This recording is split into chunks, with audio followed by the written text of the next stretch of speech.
This conference will now. It seems like that changes here. Okay. Ready to go? No. Let's stand and say the Pledge of Allegiance. I pledge allegiance to the flag of the United States of America and to the republic for which it stands, one nation, under God, indivisible, with liberty and justice for all. Good morning, everybody. This is the Mitchell County Board of Supervisors meeting here at the Mitchell County Courthouse. The meeting is available by GoToMeeting. Did have some technical difficulties with that. We're working with that to make sure that can happen. So apologies if it's not working. We have an agenda in front of us. There's one correction that needs to be made on the typo. It said approved the March 20th meeting. It needs to be the May 2nd meeting. And then having claims also, but we're going to be doing that at, there's a separate agenda for that for 11 o'clock. So I'll accept the motion to approve this agenda with the correction of May 2nd on it. I have something I want to say. Item 14, discussion with Extra Energy. I feel that should be above discussion and possible action on wind orders, discussion of possible action on moratorium resolution. Maybe we should hear what they got to say before we vote on something that we don't know about. Well, we're not, those other two items are not voting on. What says action? It's action as far as to just, well, rather than getting into that. Yeah, but yeah, I want to hear what they got to say before I discuss action on a moratorium or something. Okay, we can do that. Can we do that? Move 14 Yep, we up? can do that. Yeah, I think it makes sense. I don't know if anybody agree with me. Yeah. Okay. Information's fine. Okay, information's good. Yep. Okay. Thank you. So I'll accept your motion for those two corrections. Okay, I'll make them with those two corrections. I'll second. Okay, there's a Mayor seconded. Brian, Mayor made the motion. Brian seconded. Any further discussion? All in favor, say aye. Aye. Opposed? Motion carries. Okay, approve the minutes of the May 2nd,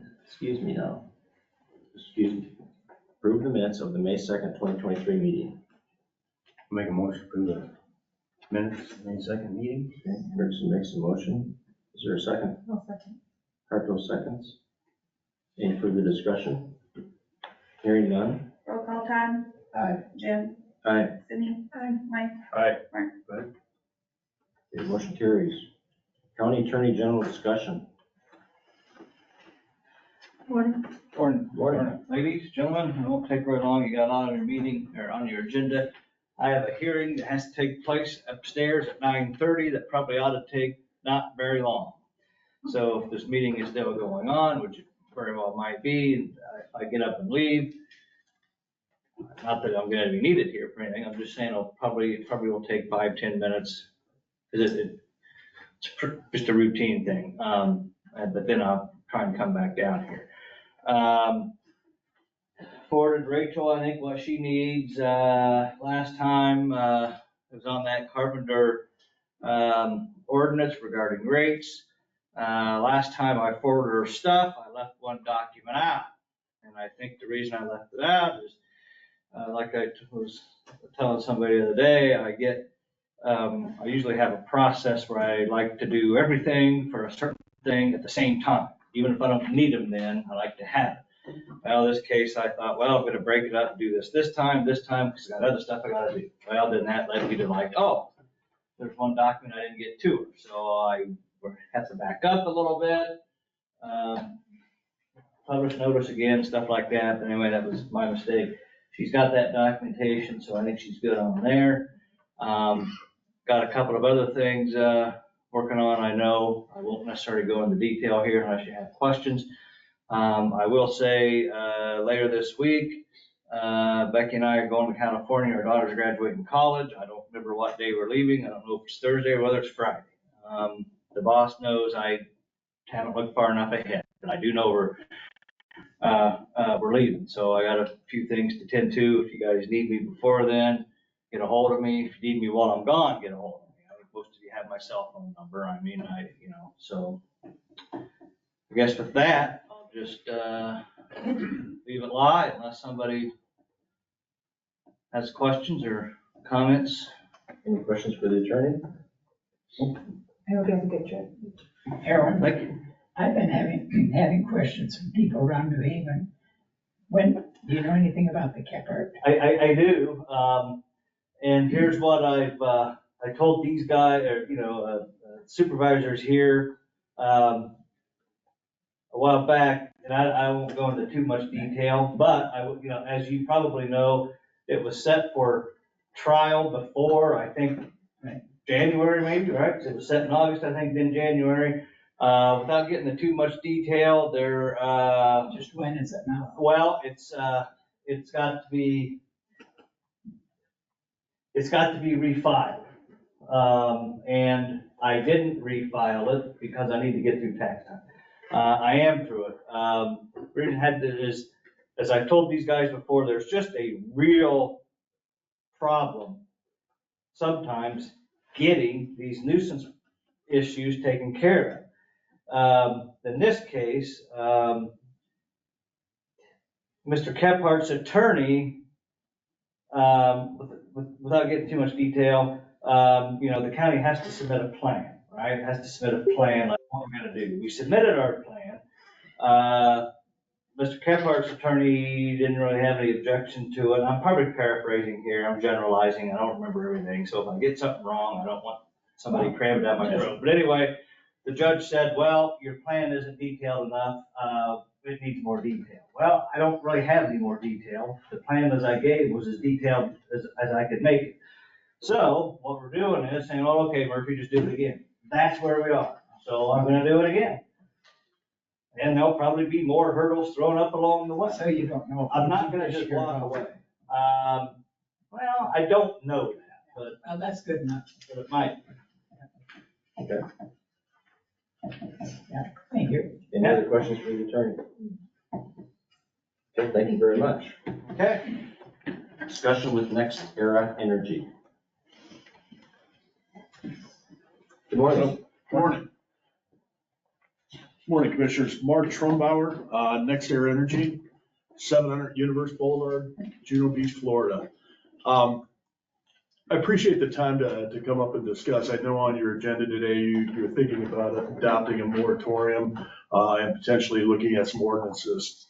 And, contrary to a popular belief, we're not looking at Mitchell County for a potential project because you don't have rules. We're looking at Mitchell County because it's a good wind resource and that it does fit very well within our future expansion in Iowa. Next Air Energy started wind projects in Iowa back in the 15, 20 years ago. So we currently have, I believe, 4 or 5 operational wind farms in Iowa right now. We have a rehabilitation center for wind energy parts down in Story County.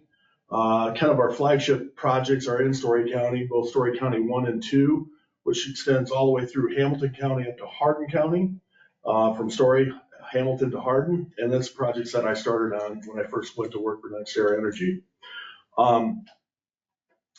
Some of the things that you're going to be looking at, I think, from an ordinance standpoint that I think are important to note are, the first is distance from wind turbines, okay? I think that a lot of the issues that come up with communities aren't putting in separation requirements in their ordinances, okay? Early on, that was not probably, it wasn't the thing that was, the biggest issue. The things that came up early on were the conditions of the roads and the things that happened when we went through construction phases. But now I think the communities have basically said, hey, listen, we're concerned about the health, safety, and welfare of citizens in the community, and how does that work with wind turbines? So things like shadow flicker are an issue with a lot of folks in Iowa right now, and there's ways that we can mitigate that by proper placement of a wind turbine, okay? From the standpoint that we can model things now that we could have modeled 15 or 20 years ago using supercomputing, or not supercomputing. Most laptops can now model what we weren't able to model back then. So essentially, we can put a project together and model the shadow for an entire year of what happens on an individual house. You know, how many hours of shadow flicker they're going to recognize. And the models are assuming that there's no trees, there's just, the windows in the house are, you know, the house itself is a pure glass house, which isn't the case in many houses in Iowa. But from the standpoint, I think what it's done is it's really matured the industry to come to the point where we've got to recognize what's offensive to people when they're living within an area that have wind turbines. So that I think we've taken large strides from when we originally started some of our projects down in Story County. What can you expect as far as a project here, and when would it happen? I think within the next 5 years is when we're looking at putting this project in the ground. So between now and those 5 years, hopefully your moratorium will expire by that time, and that you have some really good regulations on the books regarding the wind turbines. I did talk a little bit about setbacks. What we're recognizing right now is our standard 1,400 foot is probably a good starting point. And what we would want to see is nothing greater than 2,000 feet. If you start talking about 2,000 feet, you're over, you're really kind of limiting the amount of turbines that you can put within a section, okay? Typically, and I've been doing this a lot of years, typically we see 3 turbines per section, okay? That's kind of what the max limit is. We have seen 5 turbines in a perfect section where there's not a lot of homes or whatever else. But for the most part, you're going to see 3 to 4 turbines. 4 is a max, pretty much for a square mile, and that's pretty close to what you see across the landscape in Iowa right now. And I would hope that you would be contemporary with the rest of the state with your regulations. If you increase your setbacks to over 2,500 feet, you're going to probably limit yourself to maybe 1 turbine per section. What happens with that then is that then you start spreading out your wind farm, okay? And that doesn't necessarily go always over well. But you almost start to limit who's going to get a turbine too when you increase the setbacks, because then you have to have a perfect situation in order to get a wind turbine. We do like to spread them out within the farming community so that they're going on many farmers, not just a few big farmers. And so that's the other side of the setback discussion, is what happens to your smaller farmers. You know, sometimes the big farmers get everything, and that's kind of the way it rolls in small communities. But in the case of where we're looking at, if the increased setbacks are important to you, take a look at what it does to the smaller farmers too. So keep that in mind. Talked a little bit about shadow flicker. Sound is one thing you also got to be concerned about. Be careful about the ordinances that you look at, that they don't contain what we call LMAX, okay? LMAX is a threshold measurement that is a speeding limit that you cannot exceed, okay? And in the landscape, there is a ton of abnormal things that happen, bangs, bumps, whatever. Those are all an exceedance of sound decibel levels, and that would make a project non-conforming, okay? Let's say a door from a turbine slammed, or a tech was out there and there was somebody taking a sound measurement, they shut the door. Well, that's likely going to exceed the sound maximum, okay? And now you're not in compliance anymore. So the sound measurement that is there an LMAX number that you recommend? I mean, where are we at with as far as a number for something? Yeah, LMAX is not an appropriate setting on the sound meter for wind turbines, okay? Where you get into the proper way to measure environmental noise is using LEQ, and that is a setting on the meter that is a levelized over a period of time, okay? So it takes out the highs and lows, and it averages the decibel level across the board.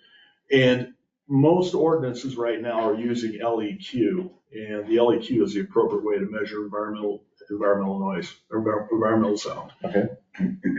So those are the 3 big things: shadow, sound, and setbacks. Other things that you can talk about in your community is taking the lighting, and there is a new, I say new, it's relatively new, but a technology that uses radar now to shut the lights on and off. And if you think about what a community might think about, if you could take the lights, the red lights that are blinking in the landscape, there is a system now that turns those on when there's an aircraft in the area.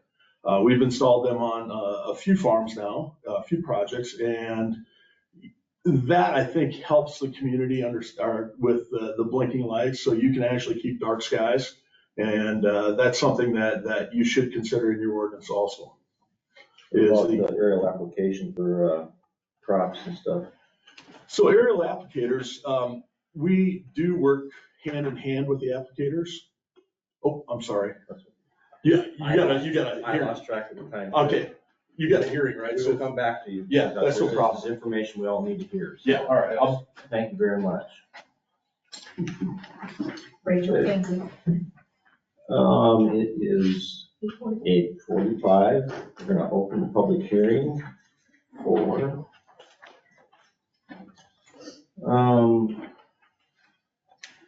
let me get back on track here. Sorry. 8:45, public hearing for fiscal year 23-24 county budget. So, okay, now we're in the public hearing. Rachel was notice of the proposed budget published in the newspapers and were copies available at the auditor's office. Yes. Okay. Has the board received any written or oral comments? None? I have none. None. Nope. None. I had comments from Betty McCarthy. She's in presence here today, so maybe get some of those questions answered. Any comments from the public attending this meeting? I'd like to. Okay, ask my this is the time, yep, so I'm waiting for that. Okay, go ahead. Thank you. And I want to thank Rachel. We had a meeting so that I could go through the budget with her. And I provided her with the questions that I thought it would be important maybe for the public to hear, and that I was interested in, so that she would be able to answer them for us today. So those are the questions I'm going to ask. Okay, and Betty, the questions, I want to make sure it's just a question and answer, and it's not a big discussion in regards to what we did in the past, and that's, it's a question and answer thing. Very good. I guess I looked, so many people are talking about their taxes this year, and, when I look at taxes, what the county budget for taxes is very minimal compared to if they looked at their tax statement, for all the others, so. And I think that the board has done a good job on their budgets, and the county auditor has, and so there were a few line items that I was wondering, that I felt it was important maybe for the public to know and for me to understand. So I'm just gonna go through the questions as I put them down, Rachel, because that'd be easier for you. There's been much discussion about the TIF bonds, tax increment financing and so on. So I was wondering, the audit gives you they give you the yearly principal and interest that's to be paid. And so I went off that, and Rachel, the first question I had was, what is the total TIF debt after the 2023 payment is made? And I understand that would be made this month or first. Yeah, that should, I believe that was in our claims for today. It will be $22,039,327.08. Okay. And because your budget is for 23-24, after the TIF debt is paid next year, it will be paid before the end of the fiscal year. Yep. So what would the TIF debt be after that? $17,827,020.38. Thank you. I think that's important for everybody to understand, the public, because the debt is not on our tax statements. We have no debt on the tax statements since 2013. But we do have debt, but the tax increment is paying for it. Okay, Rachel, how did the change in rollbacks, because I know that you found out about that, and they knew about it in October, but what kind of a change did that made in the dollar amount? So the taxable valuation, the dollar amount decreased $10,884,181. So that made an increase or decrease in what we would get. Is a decrease. Do you have the amount about what it would decrease? Well, that was the total for the taxable valuation. Okay, thank you. Are all the wind farms at the maximum tax levy? No. And you mentioned which one, the latest one? Turtle Creek, for the 2022 valuation, which is the budget that we're putting together, that's at 15%. Okay. And the others are at their total? Correct. Okay. So what is in the tax increment fund that would be available for urban renewal projects? So right now, the dollar amount of the TIF fund is $4,638,988.81. And in our claims, we're paying $4,267,482.93, which will remain $371,505.88. So would that be the total amount that the county, that would be available to the county for any project? That's what we'll be carrying over. Okay. What is the source of revenue under the intergovernmental resources on line 8? So I wrote down the transfers that we do Sure. for the fund. So for secondary roads, we transfer money from general and rural basic. And then for conservation, we transfer 30,000 every year from general basic, and then from rural basic, we transfer to EMA. Okay. And on that operating transfers in and out, I know that you transfer from the expense account, you transfer $1,957,070. The same amount appears on the revenue side. What is that from? That's the secondary roads Okay. transfer. Yep. Is that 16 and 7/8 cents?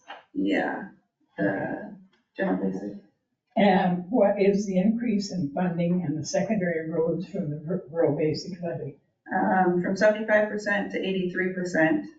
So the 75%, the increase is $147,088.72. And I didn't ask you this because I do know that the secondary roads, the code allows them $3.38 out of the $3.95 rural basic levy. So we are at 83% of that $3.03. Proposed budget, the current year it was 75%. Right, Yep. okay. And I thank the board for going ahead and raising that. What are the other services that are funded by the $3.95 rural basic levy? Some of the sheriff's office, the weed commissioner, libraries, county disposal, fair board, the EMA transfer, and the road transfers. How many deputies are under that rural basic? All except for one. So 5 of them? I believe there's 6 deputies. And the sheriff is out of the general also. No, I understand that. The sheriff and 1 deputy are under the general basic. But I guess in the future, I think that more of that some more of the deputies ought to come from general because they really do serve papers. They do a lot of things in towns too. And so I would encourage you to do that. We never funded that many before out of rural basic. That way, more money could be given to secondary roads. And I think that's something that everybody in the county uses. And it's a very important, part of our whole system. And what departments are under administrative on line item 24? So some with the auditor's department, sheriff's department, community services, secondary roads, veterans affairs, conservation, social services. Okay, so the treasurer, auditor, recorder are not under that. They're under a different one, yeah. Okay, thank you. And I understood in talking to the treasurer that she said, man, public health is just raising all kinds of money. So what are sources of revenue that the public health generates? And maybe you're going to be talking about that. But how much of the budget is funded, of their budget is funded by property taxes? Only 384,970. Yeah. I guess that was all my questions. And I thank you, Rachel, for doing all that for me. Yep. And thank you for the time Okay. on your budget. Any other public comments? You do have public that make comments about got budget adjustments. We had questions last night too, which we answered. A lot of the answers were because of inflationary situations, large expenditures, that's why we didn't. Yeah, public has a right to know what's going on. Any other public comments? Okay, hearing none, I'll close the public hearing at 8:55. Okay, item 10, approval of fiscal year 23-24 county budget. I'll accept a motion to approve that. Make a motion to approve fiscal year 23-24 county budget. Harto has made a motion. Is there a second? I'll second it. Any further discussion? Hearing none. Roll call, Mark, No. Mike, No. Cindy, Aye. Jim, Aye. Todd. Aye. Okay, I will have a comment. I find it very unusual that board members vote no for the county budget without, we discussed this, we had further discussion, and you don't vote to approve the county budget. I find that strange, really do. Okay. We got 5 minutes, so do you wanna? Yeah. Okay. Fortunately, I'm used to public meetings and things like that. I was just talking with Betty before. I used to work in Lynn County for a colleague of hers that there, Jean Oxley, and anyway, we shared some good comments about her.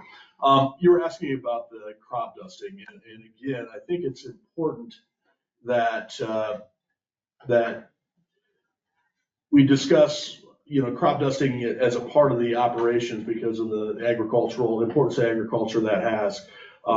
We try to design our wind farm so there's some regularity in our placement of our turbines. If you come drive I-35 up and you look at our Story County wind site, the turbines are all in soldier rows, okay, and not sporadically placed in the landscape.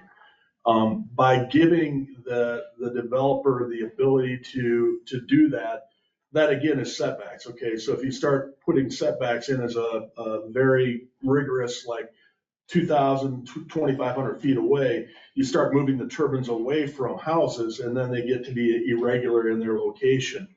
Again, so if you look at setbacks that are reasonable, we can start to put in turbines that have a very predictable location for crop dusting. And I think that that's very important for farming from the standpoint that, first of all, it accommodates crop dusting because your crop dusters can go one direction and avoid the turbines.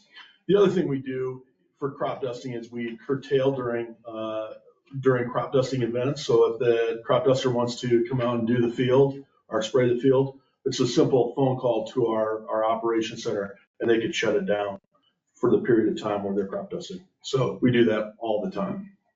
How fast can that be done? What's that? How fast? Yeah. 5 minutes. If you make a phone call, they can shut that turbine, that string of turbines off within 5 minutes. They'll all come down. Because, sometimes you never know when they're gonna show up. Yeah, and that's the one thing is coordinating with the crop dusters because they work at a different pace and they come in. I would say if they're going to be in the area, it'd be good to talk to our operations folks and say, listen, we're going to be in the area. Could you keep an eye on this? Or when we make a phone call to you, the operations guys all control that project or that farm by an iPad. So they can simply be sitting in their truck and say, we're going to take that down. We're going to shut those off for the period of time. So those are good things to consider when you're talking about your ordinance too. So with making that call that you'd like them shut down, do you guys actually need another call back that the crop duster is now done in the area? Yeah, that's good to know because, every minute that we're offline, we're not producing. So yeah, just like anything, it would be coordination and we get to know who the crop dusters are in the area and they get to know who we are. And so generally that phone call back to our operations department saying, we're finished. That's always appreciated. So it's 9 o'clock, we got Another hearing. Yeah, sorry. If you have any other questions, I'll be available. Are you gonna stick around for the I'm meeting? gonna stick around. Okay, that'd be You bet. perfect. Okay. Thank you. Okay. Public hearing to amend the fiscal year 22-23 county budget. I'll open the public hearing. It's 9 o'clock. Okay. We're now in the public hearing. Rachel, was notice of the proposed budget amendment published in the newspaper, and were copies available at the auditor's office? Yes. Okay. Has the board received any written or oral comments? No. I had nothing either. Any comments from the public attending this meeting? Well, I just had a comment. Okay. And Rachel and I talked about it, and I'm not sure how this happens, but, you know, at the, on the amendment public hearing, it says the ending fund balance as of June 30th, 2023. And the software, what she put in, and I went down all both columns, the ending fund balance is $3,267,751. And I guess I just have a problem, I don't know how you figure that when you have on your beginning fund balance, 8 million something the next year. It seems to me like they should read the same. And Rachel and I discussed that too, so I don't know how that comes out, but that, you know, it's something that's very confusing. Yeah, it works off of the estimated, so like the budget we're working on right now that you guys just approved. Next year, when you go make an amendment, it's gonna work off those estimated ending fund balances versus what the actuals were. And in Solutions, talking to them, I can't go in and update what those beginning balances were until July 1 of 2023, which is after the fact, so. She said it was after the budgets have been approved, so that is very confusing, isn't it, Rachel, in the software? I just thought I'd point that out. Okay. Any other public comments? Okay, hearing none, we'll close the public hearing at 9:02.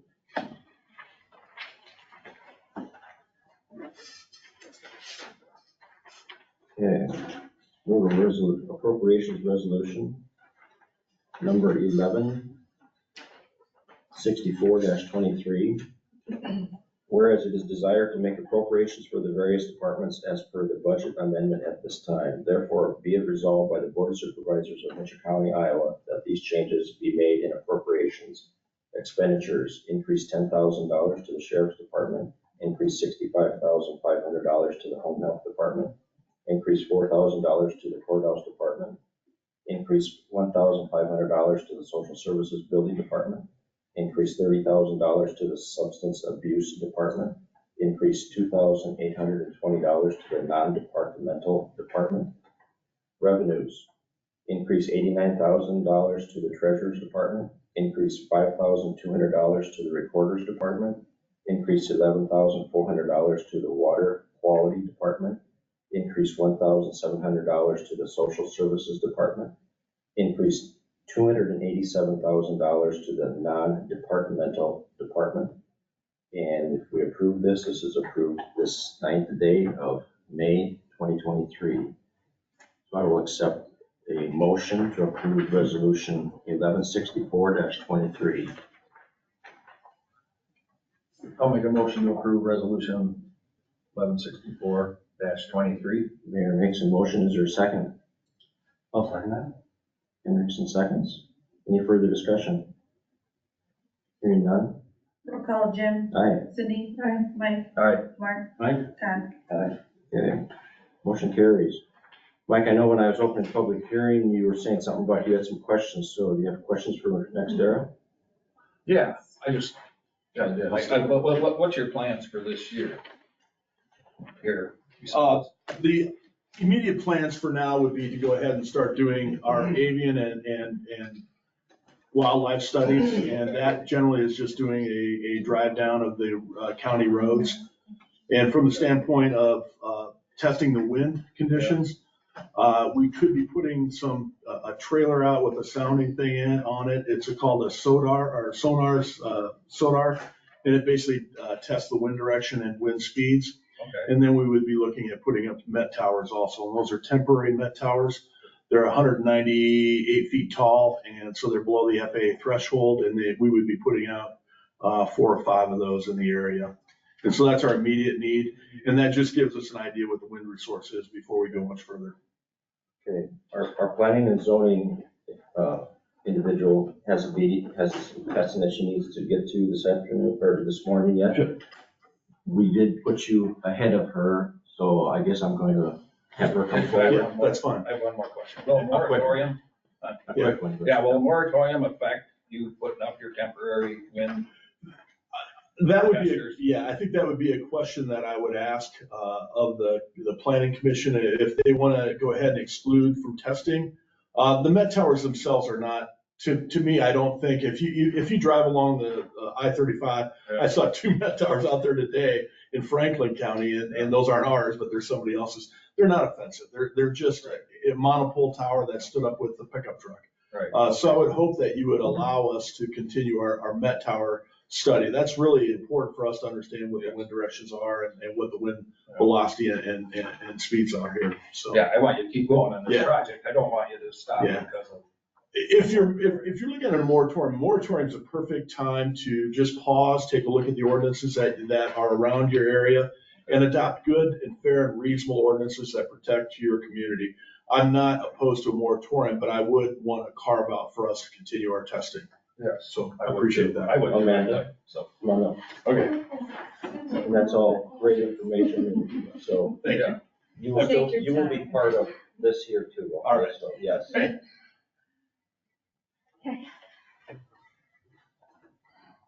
All right, so you guys want to start with the first item, which would be the discussion and possible action on a wind ordinance? Well, you'd send us out an email also, so, but that is the moratorium. Yeah, so we can discuss the wind ordinance Perfect. first, I guess.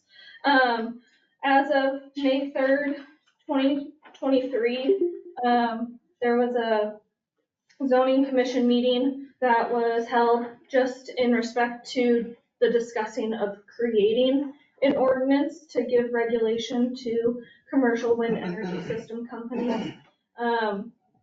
All of my commission members, which means all 6 of them, did vote aye in reference to the creation of a wind ordinance, so that recommendation is coming to all 5 of you today.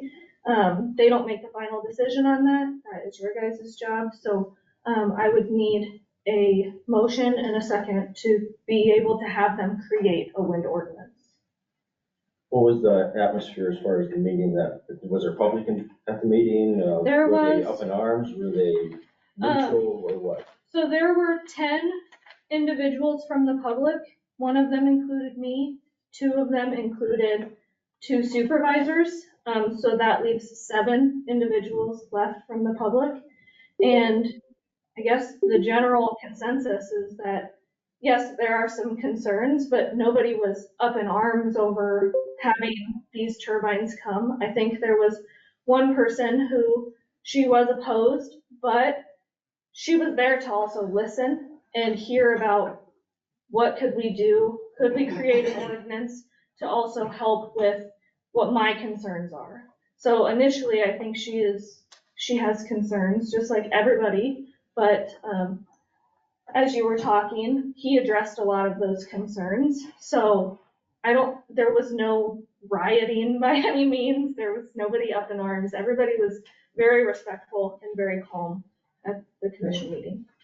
So it's just a personal comment on my part, and I'll just reference secondary roads. When secondary roads has a number of multi-million-dollar projects that happen, and when we have a contractor come in, and we'll just use a bridge as an example, the contractor just doesn't come in, and we don't tell the contractor, yeah, build it however you want. We trust you. You just do it. That's not how you do business. You actually have a set of plans. There's guidelines.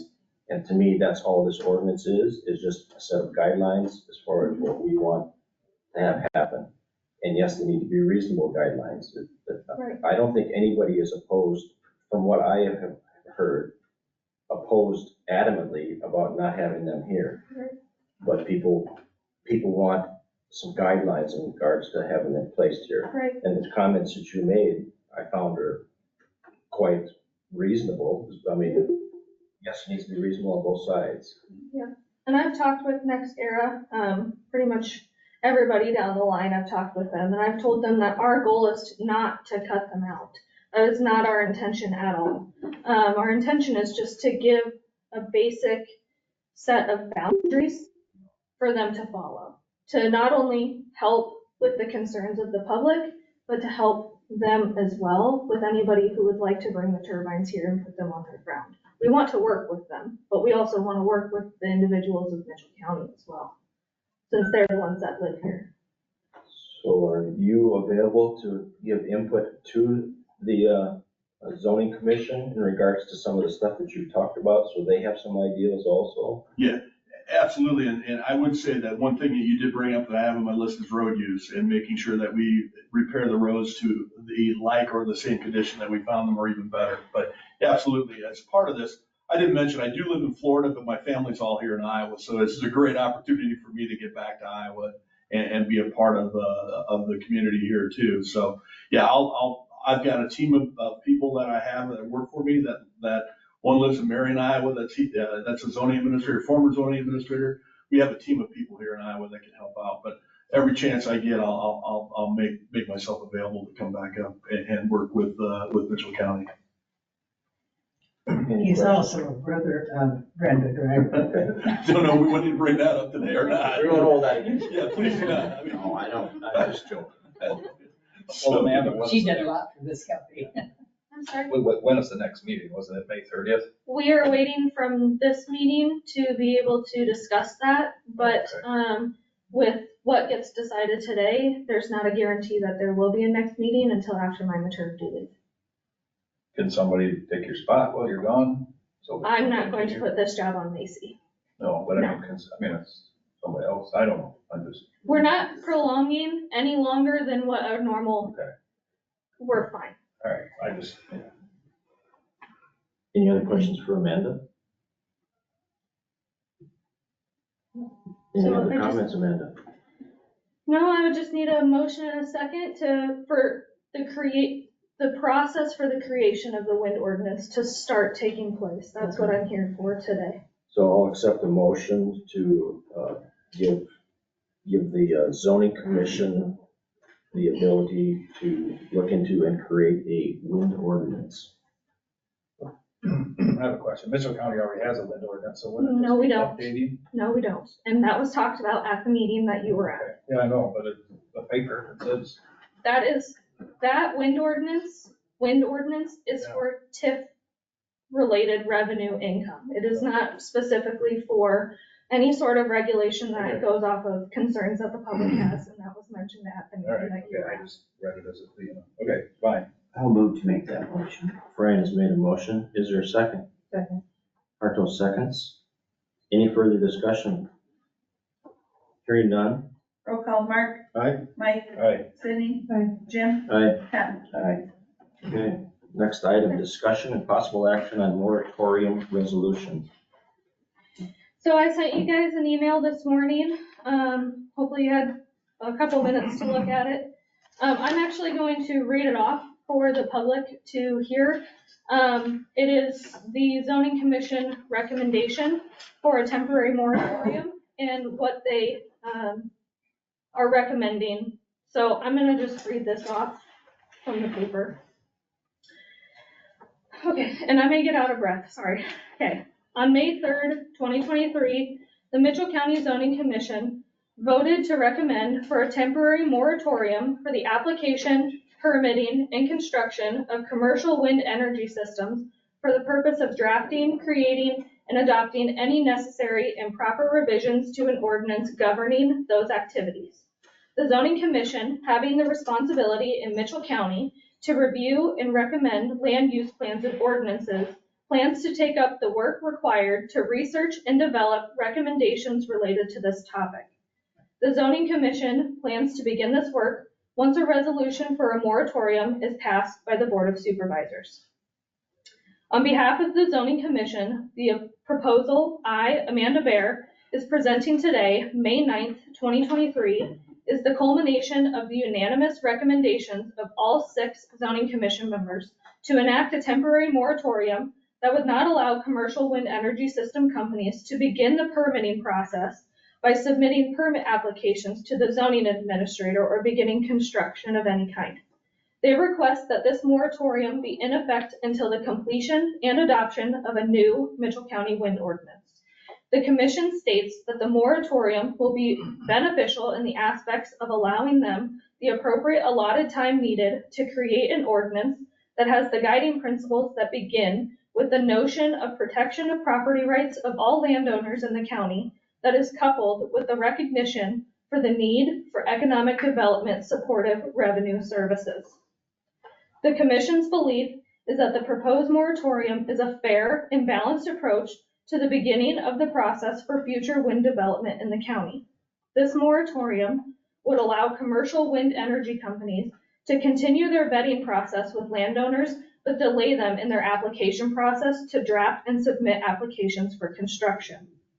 On behalf of the Zoning Commission, and as a result of a unanimous decision by that commission, I, Amanda Bear, present this document as a symbol for the interest in a temporary moratorium that would delay commercial wind energy system companies from the application, permitting, and construction of commercial wind energy systems in Mitchell County until the completion and adoption of a Mitchell County wind ordinance.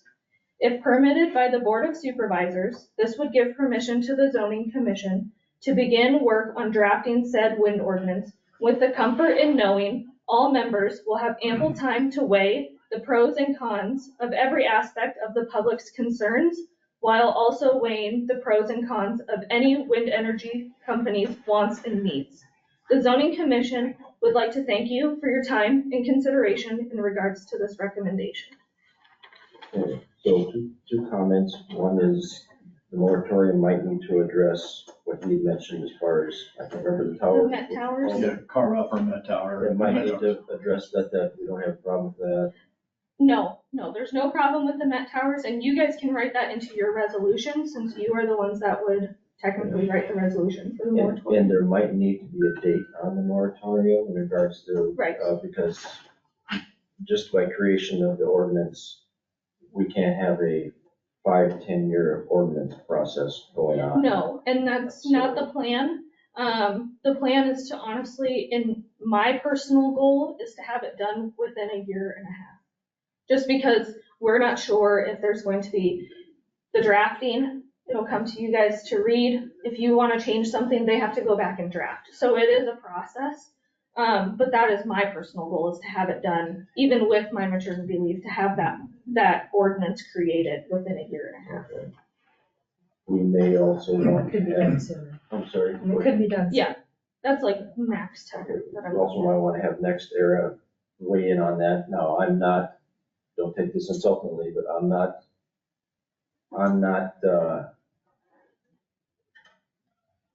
on the Mitchell County side of this, as far as, I want you here, that'd be great, but I'm on the Mitchell County side of this. But also, there might be reasonable expectations, what you think would be a time frame for an ordinance to be completed. Doesn't mean that we're going to do that, but you could maybe weigh in as far as that.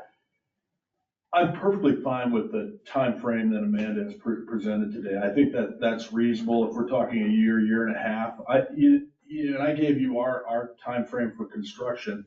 We would be coming in about a year and a half before we go commercial operation, and we're looking at 2027. So if you could get this done before 2025, perfect. So the other thing I wanted to mention is that engagement in communities earlier is better, and for this purpose, and this purpose only, is because we knew that you didn't have something on the books, so you probably wanted to. So this is the reason that we've engaged early with the community. By all means, I think we're on the right time frame. Okay. Any questions from the board about anything? There's a comment. It doesn't pertain to. And Mike, I can address your comment or your question if you just want to say it back to me, what you asked him regarding asking the zoning commission about the Met Towers, right? Yeah, I was just Yeah. I So- want them to proceed as planned. Right, so you I don't guys wanna would just go have to write that into your resolution, that they would still be able to have their Met Tower Towers. construction Okay, work. To be able to put those Met Towers up, you do need a construction permit for those. well, he does, okay. Yep, just because they technically, even though they're what they would consider temporary, they are still what we would consider a permanent structure here in the county. So they would need a construction permit for those, but all you would have to do is write it into the resolution. I would like to see that in there, I Yeah. guess. Because I'd like them to proceed that's- as planned and Yep, and that's work with totally them, fine. you know, Yep, we're just here, I'm here on behalf of the commission just to recommend that it goes, correct, yes, or gets started. yes. You know, I have one other question, like, they're not planning on buying permits for, what, 3 years probably? Or when would you buy permits for towers, probably? For Met Towers, we'll probably do it within the next 3 or 4 months. Okay, but how about the main towers? Main Towers 2025 would be the soonest we would apply for a construction permit. So do you even need a moratorium if there's nobody gonna be buying any permits before your ordinance is done? Personally, I think it, and this is also on behalf of the zoning commission as well, it gives them the reassurance Yeah. that they don't have to rush through creating an ordinance. So because this is, it's kind of a big deal to the zoning commission because they have to pretty much draft this, not from scratch, they don't have to recreate the wheel, but they have to do a lot of research Right. into this. So this moratorium gives them the reassurance that they don't have to rush. Yeah. And then it also benefits NextEra because then we can work with them on what we think they need and what the commission thinks the Right. county needs. Yeah. So I do think that it is I necessary. just didn't know if it was a step we needed because nothing's gonna happen that soon anyway, you know? Shannon? I just am curious when you got your email regarding this, The email for this, Amanda. her letter this morning? I sent it this morning. But it was on the agenda on Friday, and you guys had no information in regards to the details of it. I requested yesterday information, I was told that there was no information, it was just a board, and now we've got it written. It's just, I asked Aaron what the process is, if you've got something on the agenda from Friday and at 8 o'clock this morning, you got details, it doesn't really Oh. bode well for the public who has Okay. questions about the agenda. Well, I'll take some of the blame on that.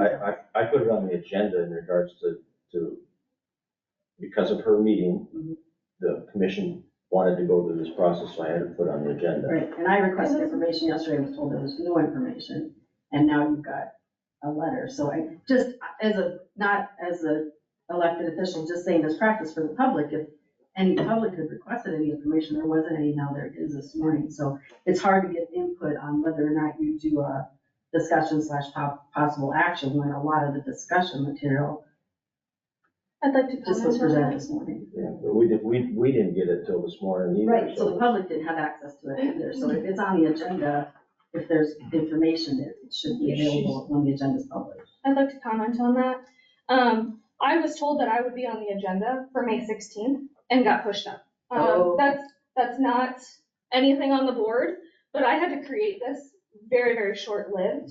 And then when I did respond to your email, I do want to say that I was as transparent as possible. No, I'm just saying that I Yeah. understood what you had, but now there's all this stuff, so I Yeah, just think it's hard to, really, public hasn't had a chance to comment on it, because it wasn't published and available until this morning. So just a comment Okay. on the process, that if it's gonna go that fast, We didn't know what NextEra was gonna say this morning either, though. I mean, right, we No don't have idea what any they're gonna possible action, they're just discussion with next year. This is a possible action okay, on a moratorium resolution that kind of just got, okay. just Point Point taken. of discussion. All right. Very good. thank you. Where are we? So, I need a motion and a second for you guys, I guess, to be able to put in a resolution for a moratorium. yeah, I'd asked for questions for Amanda. You Yeah, had questions, so did you have that's where we were at. Do we have to have one wrote up before we approve it? That's what I was gonna Yes, say. You yes. guys need to create one before you can approve. Approve. Like, just Yeah, create one, bring it to the table, and then approve it. and then approve it, or discussion on that point.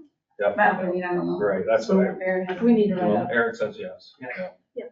Yeah. Yeah, So we need- we're not Okay, we're not approving a moratorium because we don't have one in front of us, but does the board want to have a moratorium? I guess that's the idea. That's the We have Yeah. to discuss it vote, sometime. right?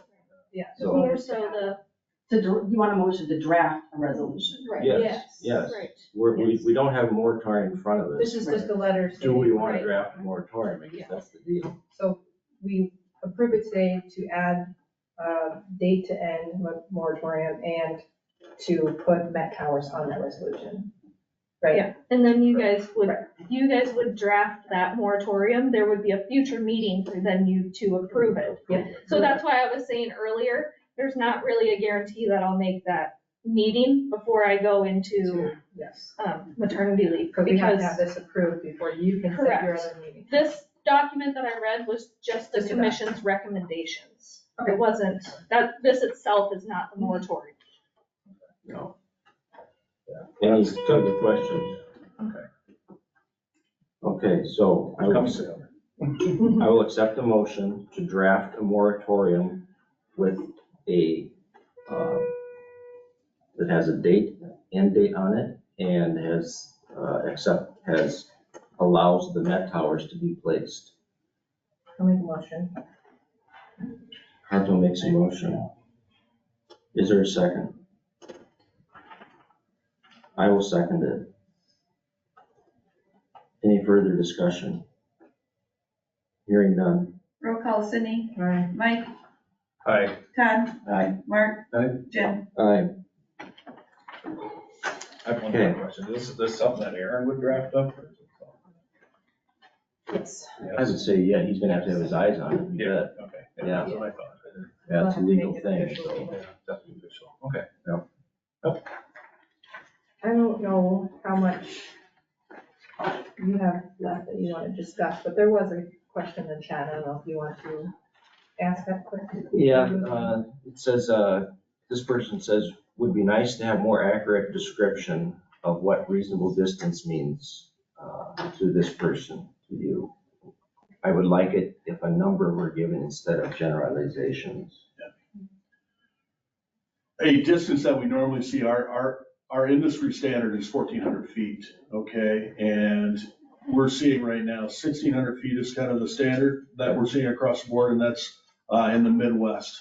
1,600 feet, anywhere between 1,400 and 1,600 feet is a reasonable distance.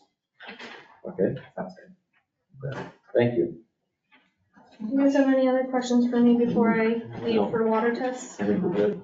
Thank you. Thanks, everyone. Thanks. I've got to take off too. Thank you very much. Thank you. Appreciate it. Department head discussion. Anything from department? Jeff Shannon. Budget net. I'm leaving this afternoon to go to treasurer's school. But we have legislative discussion, because I'm the president of the District 2 Treasurers Association. Just so you know, 6 of our 9 bills that were presented did pass, so there are gonna be some increased costs that are gonna happen. One of them that might be a discussion, and I will give you guys the details, is that if an individual comes for a driver's license issuance and they do not have a Mitchell County address or own property in Mitchell County, they will be charged $10.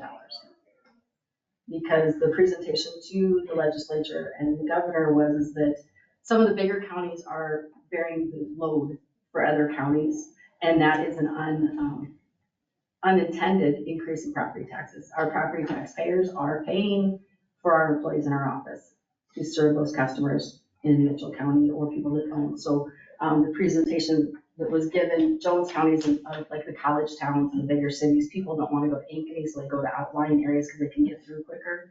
Well, then you've got your county employees that are actually providing the service for out-of-county individuals. So just so you know, that was the intent behind that. If they own property in Mitchell County, pay any property taxes, obviously they are taxpayers, so they wouldn't be charged it, but it's gonna happen, it's gonna start July 1st. Yeah.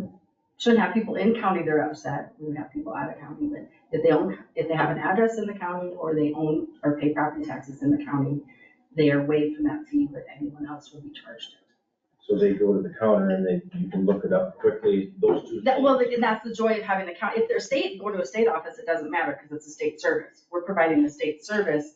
So if they have a Mitchell County address, fine. And obviously, we would look up their name on our tax rolls on Solutions, just if they say they own property. Okay. But just so you know, that was the intent, is that the taxpayers are essentially, it's an unfunded mandate that you are subsidizing out of county people when they come to our county. Not that we have a lot of people.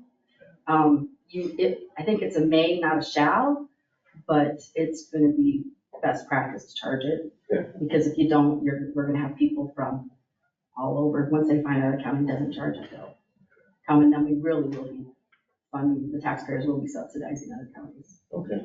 Will that be all the counties doing that? That is state law. Oh, that's state law. Governor signed it last week. I know some people go to Mason City because they're open on Saturday. That's a state office, Oh, that's a state office. and they are no longer open on Saturdays. Oh, they're They not stopped doing that a year Oh, ago, really? July. Okay. Yeah, because they were only open half days, and they found that they could serve more customers by being open Monday through Friday.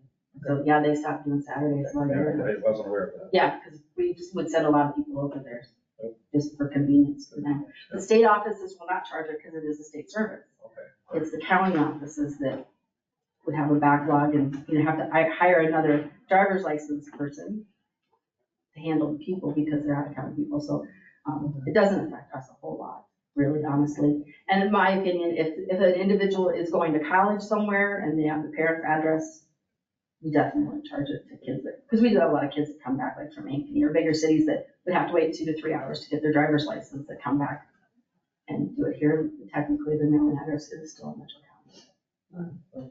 That's one of the big ones. Other than that, I'll probably stop by in the next couple weeks after the conference and let you know any other changes. Like I said, 60% of the ones we put in got passed, so. All right. Here for us. Any other department head discussion? Okay, thank you. Thanks. Have a good day, Shannon. County engineer update. Just a couple quick things. We are just an update on what we've got going on. We are working on our paint maps to get the annual painting done. We are working on our rock maps to get our rock run started. So we haven't bid that stuff out yet. And then we did have a contractor that didn't make it in last year for our crack sealing. They came in. Not quite sure if they're here yet or gone. They started working last week in Worth County. They were come over here, and I added a few more roads to the system that needed some crack sealing. I think we're gonna end up with 2 years into one. As far as payment goes, we'll probably look at $100,000 in crack sealing, but trying to maintain the roads and keep them sealed up so we can keep them newer longer. So beyond that, I know we've got something on the agenda. I emailed you guys for next week on something that's gonna happen or wants to happen. So just a road closure for some training. So we'll talk about that next week. Other than that's all I've got. Still looking for an assistant. The hopeful prospect I had went somewhere else. So we'll just keep trudging away. Still working on closing out some projects, and I have not heard yet on any start dates for any of our bridge or roadway projects. So still waiting to hear. I'm sure everybody's busy. Any questions for the engineer? I think the roads are in pretty good shape. They are actually. I'm really happy we haven't had frost boil problems, or at least large ones if we've had any. Yeah. Anything's been pretty minor. Are some of them starting a little? You know, early on, I was finding some softer, powdery ones, but I haven't really seen much severe at all. I mean, we've got them here and there, but nothing that concerns me right now. And hopefully wasn't a couple weeks ago, I think we still had maybe some frost on the ground yet, but we'll see what happens. Kind of sneaky. Yeah, probably August and start finding them. Okay. Thank you very much. Kind of jumping all around here. Approved resolution setting public hearing date for ordinance 59. This has to do with for the Carpenter Sewer ordinance. Resolution 1165-23, the Board of Supervisors of Mitchell County met in regular session on the 9th of May, 2023, 8:30 a.m. The adoption of the following resolution was moved and seconded if we approve it. Whereas the Mitchell County Board of Supervisors desires to amend ordinance. Yes. Speak up a little bit. Okay, I can't hear you. Okay. Thank you. I'm sorry. The Board of Supervisors met in Mitchell County this day, 2023 at 8:30. The Mitchell County Board of Supervisors desires to amend ordinance number 54, which amended ordinance number 39 by deleting Article 2, Section 2, and replacing it with the new language "and," whereas it is in the best interest of Mitchell County, Iowa, and is now necessary to act. Whereas now therefore be it resolved that Mitchell County Ordinance number 54, which amended Mitchell County Ordinance number 39, be amended by deleting Article 2, Section 2, and replacing new language.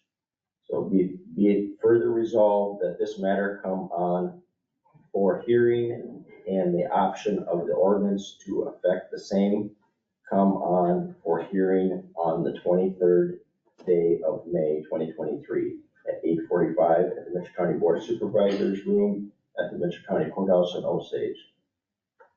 If we pass this approved 9th day of May. So we're not approving an ordinance. This is just a formality in order for us to publicize it so that we can address the ordinance on 23rd of May in a public hearing.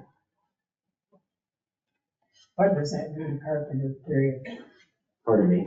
I mean, are you in charge of the Carpenter sewer project now? Yes, we have a key role in it, I guess I'll say. There's 2080 agreement between the city of Carpenter and Mitchell County, and both sides have certain roles as part of what they do. And you aren't changing that? We're not changing the 2080, no. The ordinance has to do with, this ordinance has to do with setting a not to exceed rate is what it's going to be. And then any rate changes that happen in the future, we'll be doing it by resolution. So I'm almost certain there's going to be a resolution after the ordinance that we will set the rate, the current rate. You can stop. Yes, go ahead. Okay, I'm Margaret Peterson from Carpenter, and I just know very little about this whole thing. So I've lived there for 33 years. It's been a very affordable town to live in. As the governing body of Mitchell County, I would like you all to consider when you're upping our rates to, I believe, $81. It's a maximum, that's the maximum not to exceed rate is I believe it's $80. Okay. That's not the rate. To consider, we're a small 100 people, possibly 100 people population. And Mitchell County and everybody wants more low-income housing, which our little town is able to provide for Mitchell County. And plus, if you're going to pay this new organization $2,000 a month, maybe we could consider mentoring a new young person or somebody wanting to learn the trade out of one of our Mitchell County high schools for a lower rate. And if you're considering $2,000 a month, which makes it $24,000, that's a pretty livable income for a single person in Mitchell County. Let alone, a family, you would still not make a whole lot at $24,000, but it would be possible to make another income, make more housing available. I realize we're not building many houses in Carpenter, but the $81 would be quite an effort for some families. Now, the elderly, consider you pay, maybe some of them live on $800 to $900 a month Social Security, which many do. 10% of that is $80. 1/10 of their income would go to flush the toilet. Then there's also the other side of the coin where we have a lot of one or two people living in a household, and then there's one business that probably flushes 300-400 times a day. And so is there any way to put a counter on each grinder pump, then pay that way? Or you consider, I'm just thinking of different dollar amounts because $81 is a lot. I realize in the little tiny print of the paper I saw this morning, there's something about being able to qualify if you're disabled or 65 and older, but that's another paperwork. Somebody else has to help somebody figure out the paperwork. It's no guarantee you're going to get that money. And I'm just considering the cost that it will be to the residents of Carpenter. And then maybe Mitchell County, as a board, you could consider, reconsider that. Okay. Yes, Rich? As a citizen, maybe part of the county engineer, have you guys considered, I know you guys talked about usage a lot, who uses what and how much. Right now, you guys are flat rate, correct? Right. Everybody. Right. And I know it could probably spend, has anybody ever talked about metering water wells so that you can monitor and actually pay per usage versus just a flat rate? I know that could probably be pretty expensive. I believe there is a meter on them according to Mike. Each individual one? Yes, each pump has a meter. I only understood that the main, No, that counts per day, but each pump has a, is that what he told us? The sewer pumps, but Each not sewer the water. well, and if you, so The the sewer question, pumps, if the sewer pumps. if each pump has a meter on it, then Yes. is there a way to, and it probably adds more cost because somebody has to individually Read them, look at those readings, but then it probably becomes a more accurate and fair way of charging. just like any city would, I think, that, we each have our own water meter, and we pay a percentage of the water we use for sewer versus a flat rate for everybody in town, like she had said, you've got some people flushing the toilet once or twice a day versus several times a day. Just as an option, if you guys have considered that or not. I know I thought he said each grinder has a meter. You take the cover off and it's. It's on the wall on the electric box in the house. We have That's a- where it is. Yeah, we it have is on the a wall. alarm on there, but I've Yeah. never seen a number or a meter. I'll look. Yeah, and I think it don't is know. on the box on the wall. Each house has a box, correct? Yes. And I think it's in there. Yeah, he said it's in that box. And we talked about having businesses pay more, but then where do you draw the line of the electric company in town probably never had his business, but he's a business. Do you charge him more? Or you charge the community center more, or the bar more? You gotta draw. Well, the line like if you somewhere. could say, like the pro rate, if you're 20 flushes and under a month, it's this price. If it's 600 and more a month, it's this price. Correct, yeah. Because obviously, the business, the food and restaurant business has considerably more flushes. Plus, they have one grinder pump for both men and women's. So there's a lot more waste going through that. And they're washing dishes and whatever too. Absolutely. Yeah. Problems with the grease trap there, and that was an expense to the county. What is? Does grease go through there? Does it? And then, yeah. And Well, then that that's, yep. solidifies, so eventually that line is gonna get choked down to nothing. And then there was something that AJ, is that who it is? AJ Stone would have to check daily? Just the total gallons going out of town. But a Total number to gallons. check daily? Yeah. What is that for? That's just a requirement that we're locked into as far as for the DNR and the EPA, that's what you have to do. So there's nothing electronic now that can keep that, so he doesn't have to be there every day? And there's plenty of people in Carpenter that walk daily that go by that. Here's something that some people I think are missing is that Well, we don't know anything. the city of Carpenter is responsible for what happens in the city of Carpenter. And you have a city council that if you want people to have metered rates, then the city council needs to decide that. And if we are paying somebody, if they're already installed, that's fine. If we have to install meter Right. rates, if it has to be done, the city of Carpenter is gonna pay for that. If Okay. there's repairs that need to be done, the city of Carpenter has to pay for that. That's all built into the rates. So a lot of times, people look at Mitchell County as far as, you need to do this for us. That's not how it works. The city of Carpenter is responsible for that system. We are setting the rates based on what it costs to operate that system and pay the USDA loan. I totally understand that, James. So when you request things, that's fine, if the city council wants to do that, but the city carpenter is gonna pay for that too. I'm basically on a fact-finding mission. Now, I talked to our city clerk this morning. She knew nothing of this meeting. So there's some communication gap. So I'm just bringing that up to make it light, if we want to know what we need to do. This was a part of an agenda item that's Right. posted, and we're just doing the resolution for the public hearing. The public hearing is gonna be May 23rd And by all means, Can you send out like a postcard to everybody? Because in the little town of Carpenter, there's not a people No, we do have- electronic, but we have, they still like their mail. no, we have the process as far as posting public hearings, posting agendas, and that's what we The do. paper, That's how we do it. So, that's about it. yeah. That's it. And people don't get the paper. But I mean, if we were to start doing that, we'd send postcards out for requests for all kinds of I things that we're doing. understand.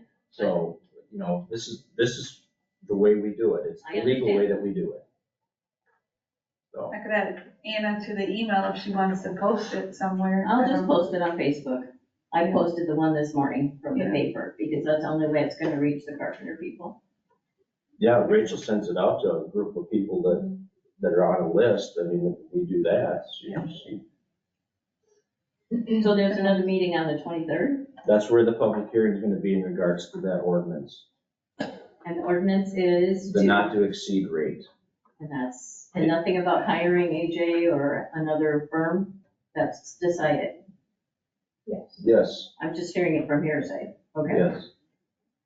And there will probably be a resolution, there will probably be a vote after the ordinance is created, which will set the rate. Is AJ getting a 1-year contract? Is that what he's getting? That's what it starts out at, yes. Okay. If somebody in Carpenter ideally would get certified, would be, Learn how to do it. yeah, they gotta get certified. It's a school. Right. I mean, that would be an ideal Just be a great situation. job to mentor somebody, Yes. and a job for somebody in Mitchell County that's looking for a job. I know when Mike Weber had it too, he had somebody in Carpenter reading the meter every day, so he didn't have to go there. Right. And the meter reading every day, I can tell you if you got a problem, all of a sudden your meter goes to 0, that means your sewer's getting pumped out somewhere else, in somebody's backyard or somewhere. Right. Then you need to look into it. So it's just to kind of monitor the flow. Or if you get a rainstorm and your flow goes way up, you're taking in water somewhere, Yeah, just wondering if they could put That's like why they monitor, just, a camera on it, so he could see it from his home on his phone, now with Yeah. all the technology. yeah, Then that would eliminate the cost of him driving to town. I believe he's from Manly, and their rates are like $54 to $57 for water, sewer, and recycling and garbage. okay. And Manly has way more amenities in their town than Carpenter does. Gas station, bank, library. So I just, it'd be nice to compare and keep us in that affordable range for all the low-income people in town.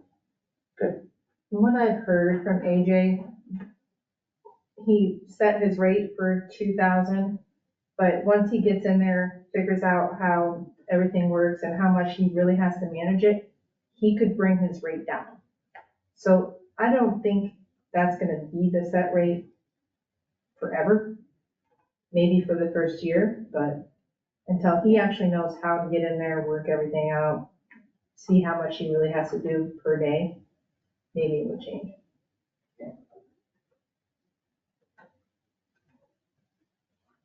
Thanks for listening. Okay, so I read the resolution, to set the public hearing for May 23rd. It's resolution 1165-23. I'll accept the motion to approve that.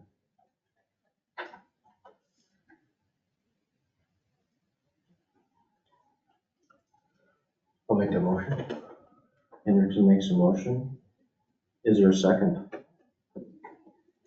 I'll second that. Mayor seconds. Any further discussion? Hearing none. Roll call, Todd, Aye. Mark, Aye. Mike, Aye. Sydney, Jim. Aye. Okay. Bouncing all over. Public health, home health update. Hello. Hello. All right, so I don't have too much today. So we had a board meeting at the end of April. Just went over a couple things that we went over there. Our expenses and revenues, let's see, at the end of, or May 1st, we're sitting at the 83.29% of the year, and our expenses, or our revenues are sitting very well. Like Betty said, we are bringing in a lot of income. We're doing a lot more public health services that are bringing in a lot more income. than we have in past years. But we're sitting at 95.92% of the year, so our revenues are quite a bit higher than we are at the year, so that's really good. Our expenses are sitting at just under what the year is, so that's good, 83.16% of the year. So I would say financially, we're sitting really well. I did submit an amendment mainly because of that Medicare line item that, which you guys approved today. I amended that due to we have more Medicare patients on, and so we have a lot more expenses with that. So it's a good thing, which is one of the reasons our revenues are up as well. So Wednesday, we're having an 8 skills fair. Every year we always do an 8 skills fair annually to kind of keep the aides up on all their competencies and make sure that they're sharp on all that stuff. So we plan on doing that on Wednesday, all the nurses and aides. It is Nurses Week this week, May 6th to the 12th. So the nurses do a lot for our patients. So just make sure you thank a nurse out there, because it takes a special person to do what they do. Thank you, Jessica. Thank you. Generator update. I didn't know if you guys had a generator update. I do see it's on the agenda for quotes. So I see it's hooked up with the gas line. Okay. And then we do have some quotes that did come in for the electric. Okay. So talk about it then. On the home health side, for the month of April, we had about 23 admits, 18 discharges, and currently we have about 84 patients on service right now under home health.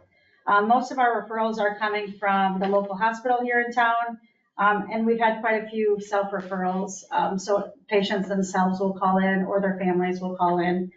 We seem to be having a lot of those lately, so that's good. People know where we are and they can call in for themselves.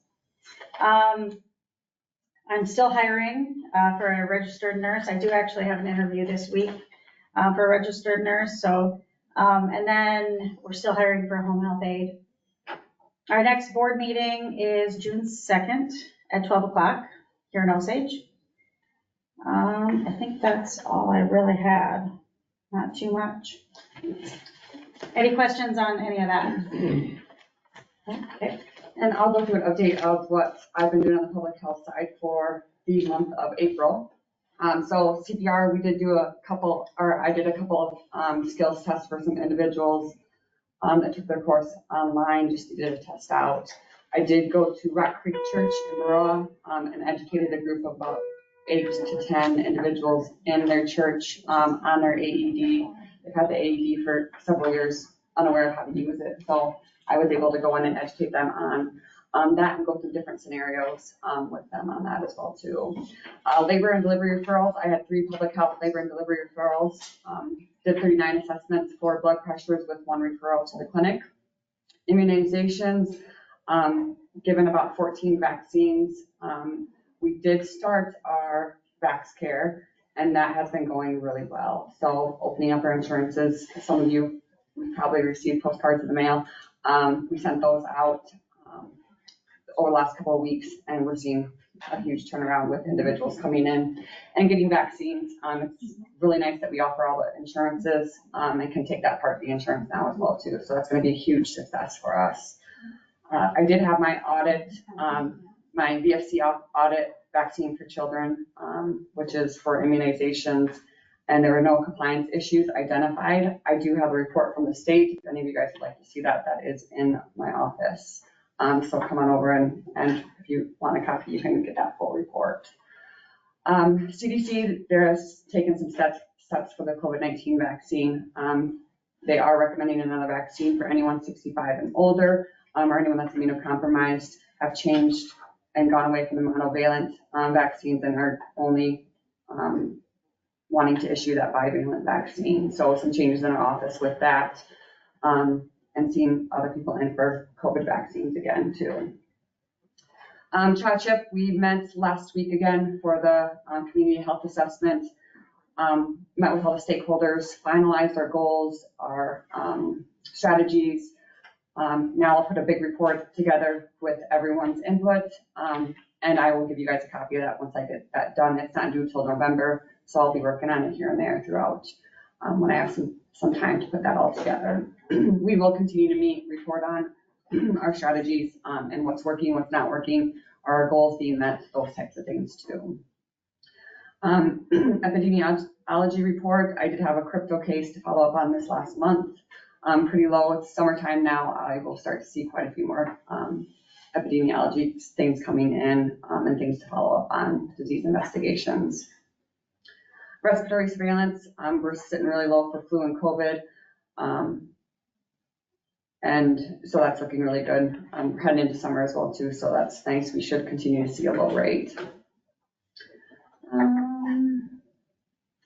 May is Mental Health Awareness Month, so I believe May 18th, if you guys could support mental health, wear green on May 18th, and support that. So you'll see lots of education being pushed out. It's huge everywhere. Metro County, we have a huge issue with it as well too, so important to support that. So you'll see lots of different things going out from us on mental health over the month of May. So that's all in a nutshell what I have. Do you guys have any questions for me? Good job. Thank you. Thank you very much.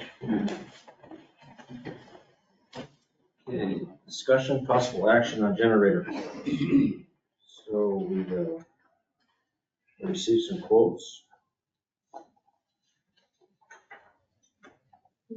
And you can pass these out. That's one quote, this is another quote.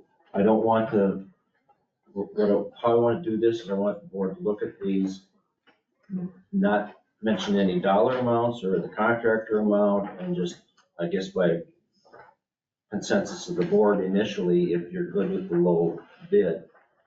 If you're good with the low bid, then we can, as far as publicly, call it out, but I guess I just want to know if you're good with the low bid.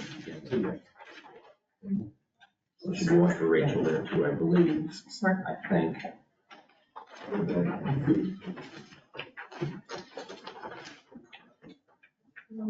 So these are two individuals that I contacted.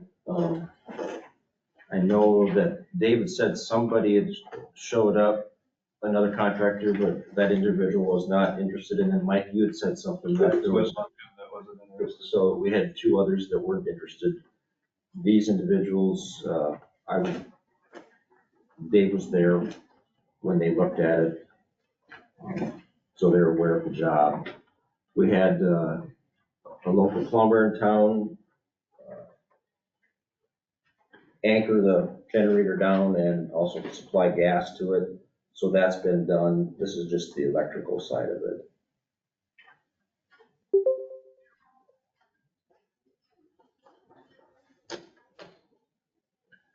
This is being paid for out of the COVID funds. Yeah, the original, it's in the desk in there, and I can't give you the exact numbers, but the original amount that we approved for the ARPA money for this, because these materials were ordered somewhat late, it's no fault of the contractor that ordered them. He was trying to get the switch and the generator at the same time, and he could never do that. He wanted to get them at the same time. I finally just said, well, get them coming, because we'll put them in the shed if we can. Because of that delay, the cost of those two material items went up to almost the amount that we approved for the ARPA fund to fund this. So this will probably be on top of what that amount was. If I remember right, it's been a while since I looked at it, there's either $7,000 or $12,000 available in the ARPA fund money. There might be more than that because the sheriff's office, we had $40,000 of change orders that lowered that. So we have ARPA money to do this. Yeah. Okay. But we'd have to probably approve that at another time to say, yeah, we would do that. But right now, I guess I'm just interested if the board is good with the low bid on this. So I make a motion to go with a low bid on installing the generator. Okay. So consensus of the board is the low bid is good? Okay, so They're both good companies. is there a second? Second. Okay, so there's a second. So in further discussion, what I'll say is the low bid was Clapper Farm Systems, and the amount is $1,056.16. So that is the low bid of these two. That's gonna cover all expenses, there's nothing that will pop up. I don't, this is what he quoted. I don't know, I don't have that answer. Yeah, I mean, it should be. He's got it itemized as far as what he's doing here, so. Any further discussion? Sorry, I don't have that answer, Mark, I don't. We'll just hold him to it then. Pardon me? We'll just hold him to that price then. That's what he has down here. Okay, any further discussion? Hearing none? Roll call, Jim, Aye. Mark, Aye. Todd, Aye. Mike, Aye. Cindy. Okay. Did you second that? I did. Okay, motion carries.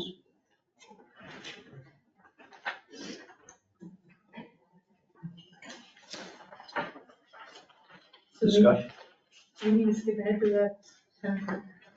Or Claims are 11. 10 o'clock. Yeah, we can do that, yep. Thank you. I don't know. No, thank you. There's Yeah. there's a time on here, I'm like, No, that's oh. good. So Heartland Insurance, yeah, by all means. No, thank you very much.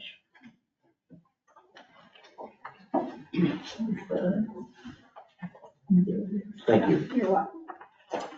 Thank you. Thank you.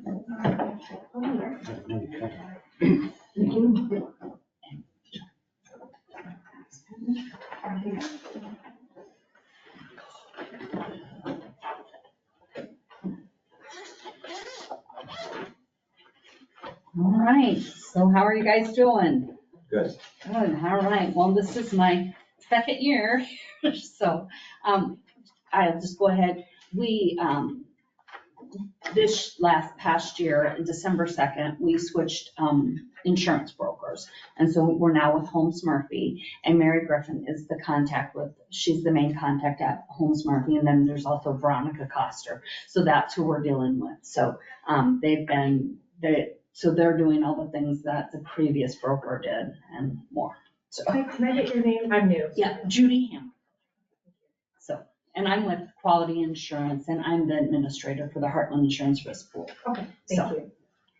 All right, and then, so we'll go ahead and get started here. And Mary's gonna go over the premiums and things. But I will just go ahead and say, with regard to the property, that was a big push this year as far as getting the property values up to what they should be. That's something that had been talked about for quite some time.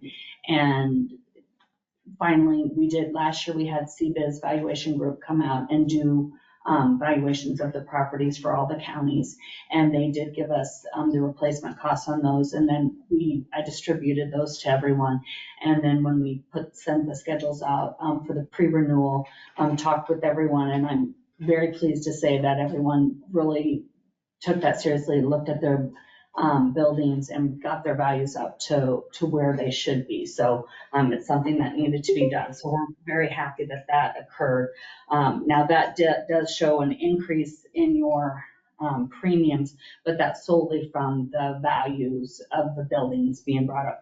The rates within Heartland have stayed the same for the past, since the early 2000s. Those rates have stayed the same. So that's what insulates the Heartland counties from the ebbs and flows of the insurance market. And Mary can touch on that more. So I'll go ahead and let her take over and go through this. Absolutely. So that top page, this just shows, on the top shows your premium year to year, and the down below shows your exposures year over year. So you've got in that middle column what is going into the 23-24. So you'll see that the biggest difference is those property values. I don't believe that there's been a true increase in property values since probably 2008 or so on those values. So as you guys, Some of them, they did actually. I mean, it's probably it's been been a good, increased, right? yeah. It hasn't been like seriously Yeah. looked at. And that was no fault of the counties. That was just something that had happened. As you know, cost of construction, cost of materials has gone up exponentially, especially the past couple of years. So when CBIZ came out, there was a pretty big jump in the valuations for their recommendations for replacement costs. About a 47% increase in those valuations. Those were all reviewed by the counties.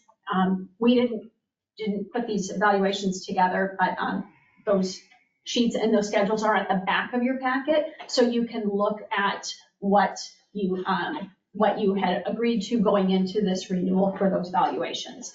So that premium increase is, like Judy said, completely the valuation increases. The rates within the Heartland have stayed the same. I want to say, 0.03 cents is your rate per 100 for the counties.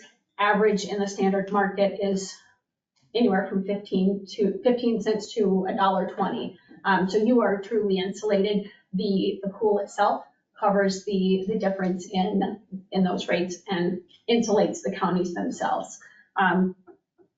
Again, so looking back down there, your inland marine, that is your equipment that leaves any particular location. So your mowers, any type of non-road licensed equipment that leaves a building would be included in that inland marine.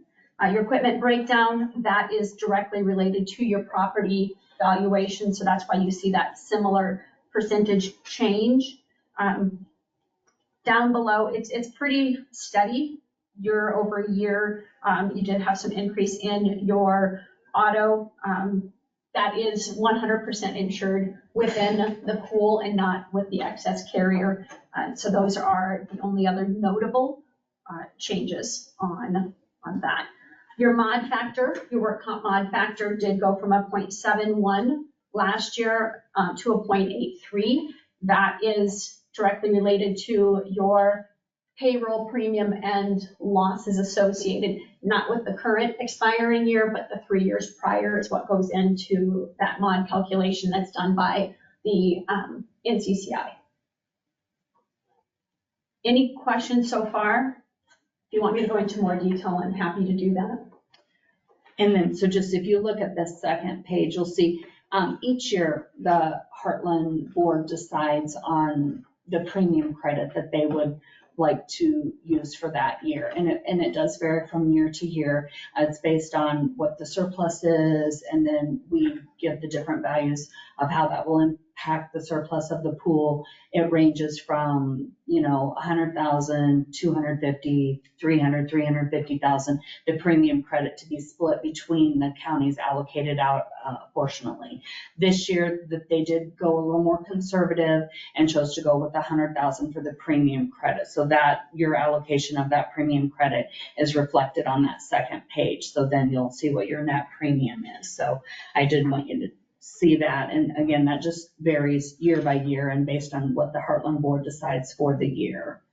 And then the only other things that I have are just kind of go over your claims as far as Creative Risk Solutions is still handling the claims for you. Danielle Millard and Jennifer Ostergreen are the work comp adjusters. Ashley Brown and Jessica Heckbarth are the liability and outer physical damage. And then Mike Long handles some more complex liability claims if we have those. And loss control is Troy Schulten with Holmes Murphy. Troy has come in and done a wonderful job.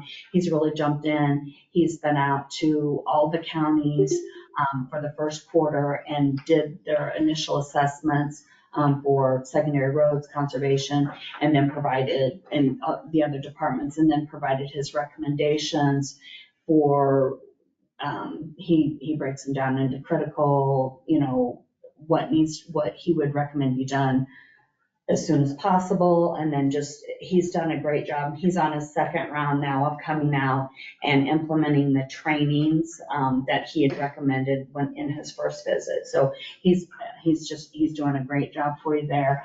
in each county did get the initial assessment from him with the recommendations. And so that is available. And I think you got a copy of that too, Mark. So we also through Holmes Murphy have the KPA system that the departments have access to for other trainings in addition to what Troy does. And so, and then the other thing I wanted to talk about briefly is each year Heartland decides on the harassment prevention training and how what will be approved. Now that we've discussed it, we don't have it officially decided on, but the options in the past when we had COVID and those types of things, they were, there was a period of a couple of years there where you could just read the letter and sign off on it.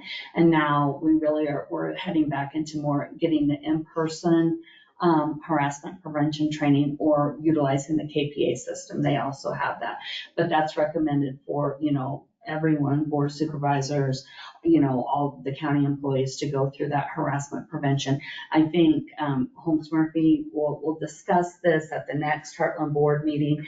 They've provided an option for their legal counsel to come out and provide the actual harassment training in person. I think, and each county will have, whatever the board approves, then they'll have the ability to do what suits best for them. I think with secondary roads, I think they have been more partial to having the in-person. I think it helps them get their training to the individuals easier. So, and then the other thing is. Question. When you said the KPA system, was that the computer test that we Yes, did? yep. Okay. Yep, that's what it is. So, All right. so we have that of it. I'm sure that's what the board will approve that also this year. So Okay. those will be the options. So, and then the only other thing I wanted to bring up is we do have our employment practices seminar each year, and this year it is scheduled for September 14th, and that is in Tama County at the Otter Creek Nature Center. So if you can make it, it would be great. It's a great opportunity to see your fellow other county members there, and then we're going to have different speakers. I'm not exactly sure the topics. We're getting feedback from the Heartland board on what they would like to see. Some of the things have been, open meetings, closed session, things like that. We do have a new employment law attorney that we're utilizing this year, Brent Henders, and he is going to be able to come and speak on that. So I think in the past, you're probably used to dealing with Carl Salmons if you've had any issues, and Carl is actually retiring. So he's put in his time, I guess. So we have Brent to do the employment law, and then we'll also have Joe Gamble. But we'll have a loss control presentation, maybe have Troy Duke's fire safety. I think we're kind of thinking on that. So, and then a few other presenters from Holmes Murphy. What was the date on that? It's September 14th. And it starts at 10 and it lasts usually till 2:30. So if you guys can make it, it would be great to see everyone there. So and then Mary, Yeah, absolutely. So also in the packet, we provided you with just a coverage summary of the different coverages that you have in this program. This is just a very high level kind of, this is what your deductibles are, this is what the limit is, and this is specific to Mitchell County. If you have any questions or if you want something that's a little bit more detailed than what we're providing in this summary, all of our contact information at Holmes Murphy, you can either go through Judy through us, or you can contact us directly if you have any of those coverage questions, and we'll be happy to kind of dig into it for you and answer any of those questions. And then again, a reminder in the back are the schedules for Mitchell County that are applicable to this renewal. If there are any changes, those need to be into us by May 31st so that we can get them. I mean, you can all, as you know, you can always add vehicles and equipment throughout the year, but for the exposures, those will go in at May 31st, and then those would be audited if those are changes at the end of the year. But any of those day-to-day changes can be made at any time.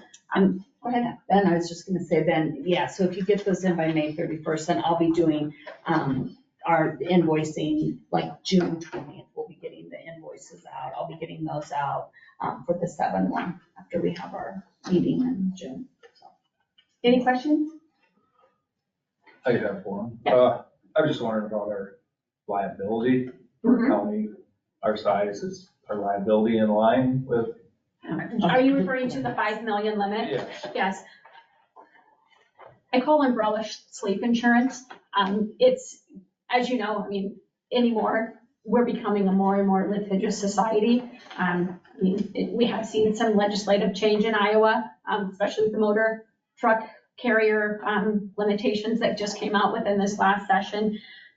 5 million is probably an average. Again, it's hard for me to determine for anybody. Yeah. I'm just wondering what other counties. Yeah, I mean, it's probably on the low side of what we're seeing within the counties in the pool. there's probably 3 or 4 counties that would be similar to that. The larger, Benton and Cedar, they do have higher limits, so they're. I just meant for a county our size. Yeah. Probably average. I would say probably average. Yeah. So. We will be sending out as soon as we get those other quotes. We'll send you out those options. You can take a look at those and decide based on that. We just don't have those quotes in yet. Quote to raise it or what. Yeah, but we will automatically send those out. And if you are interested, let us know. But it will come out to you as soon as we have them available. Okay. And then it would show that, and then they would know what additional premium that might be, would be associated with that. And that'll be after our meeting. We have a meeting on June 15th. So after that, we'll be getting those, we can get those out. So you take a look at I was that. just curious. Yeah, sure. I know how the world works. Yes, Right. absolutely. So you're talking about future options as far as, but we have possible action on, what are we approving today then? Or if there's other things down the road here that we're looking at? So remember, this is just our presentation to you, our proposal. Do you normally, I was gonna say this is my first year, do you normally approve this at this meeting? Well, that's what I'm wondering. It says discussion of possible action on insurance renewal presentation. I mean, what an action is there as far as a presentation is? So I would say we are having our Zoom meeting on June 15th. So after we have that, I would say that would be when you can act on it, because then you'll be getting any additional information as far as you could take a look at the additional limits, so I would say after June 15th. Okay, so this is pretty much just a discussion. Right, this isn't, That's this what I is, was confused about. absolutely, Okay. this is an estimate, barring if you have any changes on, May 31st, and then after the June 15th meeting, then after that, when I invoice on June 20th, that'll be the final numbers and what you'll be invoiced on. Yes, Betty? Well, I just wanted to make a comment. Metro County, myself, on the Board of Supervisors, and Millie Lloyd are the 2 people that started the Heartland Insurance Risk Pool in 8 counties. And it's always been in Tana that we met. Yes. And I was on the board all that time that we had, so, and it saved all those counties so much money over what we were paying when we were going with our local, And it continues. It continues. What you've done for your county is wonderful. So it's amazing. It truly is. Yeah. And now what, 10 counties? Yep. Still just 10? Yeah, just 10, yeah. So yes, your work is, I look back at when I took it over from Judy Funk and read your names and. It's been a great program. Yeah. Okay. Definitely. Well, thank you very much. You bet. You will be in touch with us then, correct? Yes, yep, we'll be in touch. You bet. All right, sounds good. All right. Thank you much. Yep. Discussion and possible action on St. Ansgar Chamber donation request. So, St. Ansgar Community Chamber, they are looking at they're applying for $500 to help with the Town and Country Days celebration. The monies will be used for displays and games for the children. Thank you for your consideration.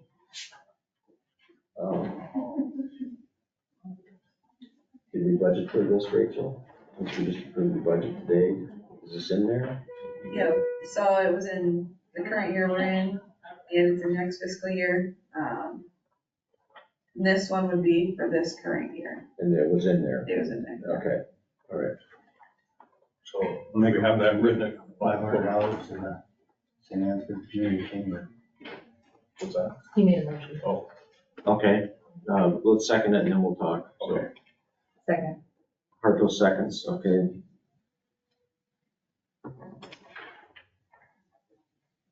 Okay, Mike, you had a question for the The discussion? question was, is, you know, the auditor said we had to have these contracts or agreements or whatever. Do we have one for them?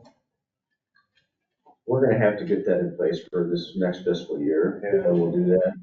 And personally, I think that we're gonna have to reach out to all these people. They're gonna have to know that they have to fill that out. And all these requests, they're probably gonna have to start knowing that they need to get a hold of us before we do our budget, so that, I mean, we're gonna have to get this figured out a little bit better. Right. Rather than just random requests all throughout the year. We have to have a 2080 agreement or whatever, some kind of agreement, right, or contract or. It can be an informal contract. And Cindy's. We don't got have one that that one. day. No, it's just No. a simple form that we have to Simple form. make. Okay. Well, Yeah. I just wanted to, we have that. Not yet. Next fiscal year. Oh, okay. Yeah, so we can All right. Yeah, that's my put it question. on the agenda. Any other questions, discussion? Okay, so we have a motion and a second. Roll call, Todd, Aye. Jim, Aye. Sydney, Aye. Mike, Aye. Mark. Okay. Discussion and possible action for appointment of Board of Adjustment board member. So do we have an individual contacted by the board? Okay, I'll speak to that. Can I? Am I allowed to, since he's been? Okay. My brother-in-law, Andy Grow, has decided that he would like to join the Board of Adjustments. He works in, used to work for B&K out in Mason City as a surveyor, and would go out, and he's actually worked with building wind tunnels and roads and putting all structures. He's very well skilled. He also is an army guard and does most of that stuff. So he's very, very well knowledgeable, and I suggested that he join, and he said yes.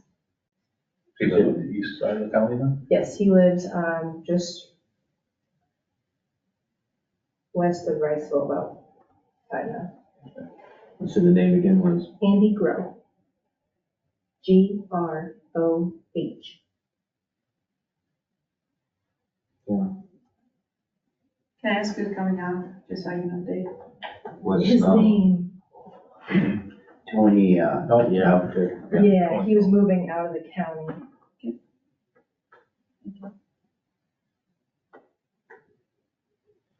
So I'll accept a motion for Andrew Grow to be on the Board of Adjustment. I'll make a motion to accept Andy Grow on the Board of Adjustment. Mayor makes a motion. Is there a second? I'll second. Brian seconds. Any further discussion? Hearing none. Roll call, Mike, Aye. Sydney, Abstain? Mark. Aye. Jim, Aye. Todd. Aye. Motion carries. Items of note, meetings attended. Had a community health assessment meeting.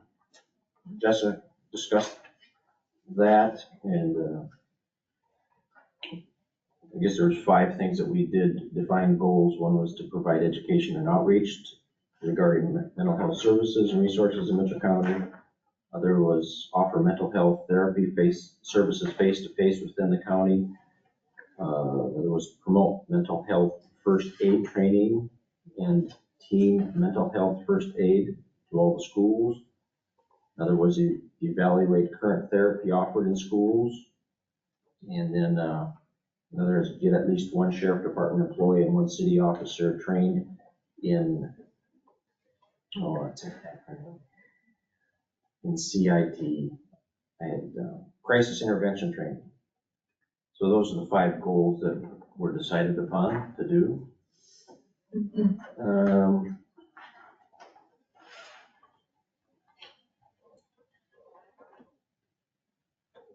I attended a community collaboration meeting by County Social Services. NICOG was there discussing the housing program that they're offering. Contact Economic Development if you have any questions in regards to that. Pretty much on that. And I had an NICOG meeting last night. And they talked about that housing program. It's a pilot program. Discussed that somewhat also. They sold some buses and they're looking to, they have 8 new ones ordered. Hopefully they arrive in July. They want to start promoting transit. Discussed rate increases for the employees. They hired a new planner by the name of John Robbins. He's got some experience at it, so he'll be a good fit. Some of the routes of transit are not being run simply because of staffing, and so it's kind of a problem. So they're trying to promote transit, try to get staffed accordingly because there is a big need as far as for what their buses do and transporting people around. I think that's all I had on that. I attended the wind ordinance meeting, and Annie did a good job talking about that. Yeah, I attended the Mitchell County Zoning Commission meeting too, the wind ordinance, and I attended the community calibration meeting that Jim attended, so. Just had a Heartland Insurance meeting and the 2 gals covered most of it. And they talked about cybersecurity. I'll have to go with Paul to see if he's got us all up to date. I have none. Okay. Newer management plan update. 2 Jack's Dairy Incorporated, 11 331 620th Avenue, Adams, and Iowa Egg Company, 3405 Fairfoot Avenue, Osage. Okay, thank you. Public comments? Okay, hearing none, I will adjourn the meeting, and then we have an 11 o'clock meeting in order to approve the claims. So this meeting is adjourned.